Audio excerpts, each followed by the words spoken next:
Hello, friends. Welcome to ReaLAWstate with Patti and Kate. Welcome to ReaLAWstate with Patti and Kate. Woo, woo! How are you today? So, full disclosure here, we are experimenting with going dual live. And it's not going well. This is an experiment. We'll let you know how it goes, but how are we going to know things if we don't try, right? Oh my gosh. So, anyway, there we go. So now we've got camera. So you may see Patti might be back to her darting eyes. Okay. Yep, I'm going to look like a meth addict again. Okay. No worries. All right. Second disclosure. We've been here videoing for hours. We were getting together a seller CMA series of videos. And so anyways, we're a little punchy. Yeah, a little bit, which always makes it more fun. It does make it more fun, doesn't it? But it kind of goes in with our topic here with our little two videos going on, because we're talking about social media and how it's taken on business. And we're all trying to be a part of so many different outfits, whether it's Instagram or YouTube and Facebook. And there's so many I don't even know about. My daughter tells me and I'm like, what? I know, Reddit. No. Yeah, I know, exactly. But with all of that, I think there's been a lot of changes. You know, everybody's trying to get on it, but what's the consequences? There's always unintended consequences. We're always talking about that, right?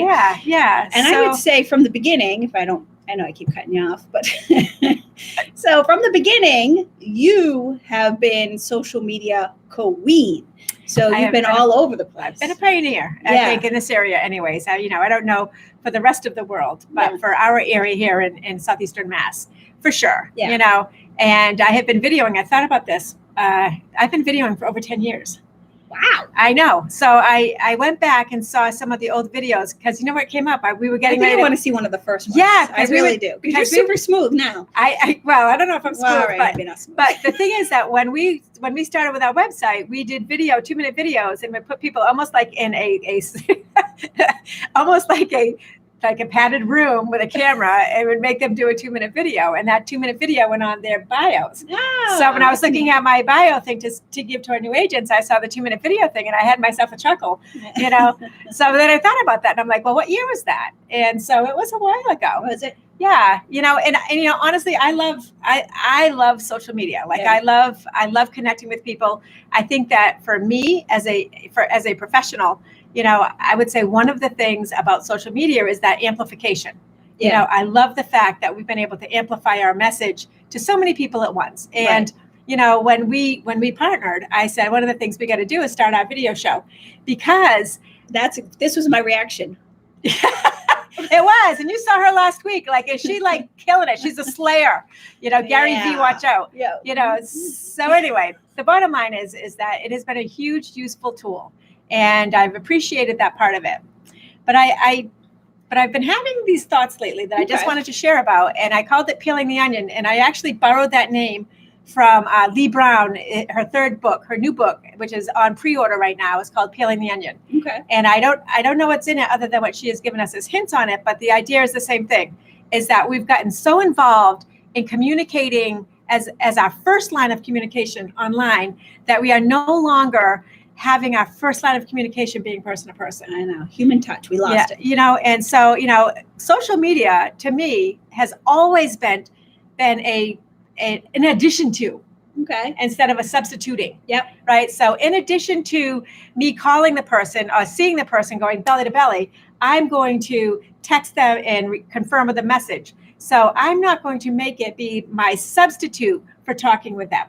And I think a lot of people have. I think there's a lot of businesses that have really lost that human touch, because things are supposed to be faster, better, more efficient when you do it online. But then when there's a problem or you have a question, who are you talking to? And getting a human on the phone sometimes at these bigger companies is a nightmare. Right. So when we started talking about this, when I got back from Vermont, and when I was in Vermont, I said I wanted to talk about the impact of social media, but also the impact of always having a screen in front of you. Mm-hmm. So instead of one screen, we have two. So we've really gotten the message that I came back from Vermont with. Oh my God. But anyways. This is what not to do with social media. Anyway. So when I came back, I was like, you know what? When there's a freedom and a lightness about yourself and your clarity of thinking when you don't have to always be checking your messages or always be checking social. So just to kind of let you guys know, when we are away, we are out of grid. right? So we don't have a signal, and we can't even talk on the phone, right? Like, on cell phone. So when we come off mountain, we then go and we take that 15 minutes and we return phone calls. We check in with people. 15 minutes must be like 30 minutes to an hour for you. I've seen the message little bubbles on your phone. Yeah. So, but it gets done like twice a day or once a day, and it's doable. Yeah. Right. And I get all of my work done in that time. Now, if that doesn't mean like if it's a PNS I'm writing or negotiating, then obviously I'd go off mountain more, or I'd use our landline. Right. So I mean, like, we have ways of doing it. Yeah. But the thing is like there was something about the clarity of your thoughts when you could be proactive and you start to think about like really communicating with people in person. So when you unplugged, I guess what were your aha moments during that? Like, so one of my ahas was, and again, like I have some statistics here. Yeah. So what normally happens is like when I see something like this, I start thinking about what it is that kind of like jumped out at me. Yeah. And again, I think that there's some dangers going on with social media right now. Yeah. And some of the things. So I plugged in. I said social media right to the Google to see what the Google would say. Kind of like the Twitter. So here's what it said. So here's what the Google said. It's we're gonna delete this. We're good. Okay, keep going. So it said, and depression. Get this down. I can't see. Sorry. So it said social media and depression. It said social media and addiction, body image, self-esteem, mental health, relationships, loneliness, anxiety, communication. So these are all the first things that came up, right? Wow. And then sleep. So we've gotten ourselves into this kind of really negative way of communicating. Yeah. And I have to say, like, there's times that, and I'm not even going to get into the contempt speech that's out there or the hate speech that's out there, and just where that's gone. Yeah. Again, we were going to talk about this before all of that blew up. Yeah. But here's the thing. It's like, if I'm upset with you and I'm angry with you, or if there's something I need to say to you, the best way to deliver it is person to person. Right? The way not to do it would not be to go and either, so first of all, if it's a business relationship, whatever, text it or email it. They can't hear your tone. Right. So I'm going to read a sentence to you. Oh, right? God, here's a test. No, the sentence is, I never said he beat his wife. All right. Now, listen to how I say it. I never said he beat his wife. Yeah.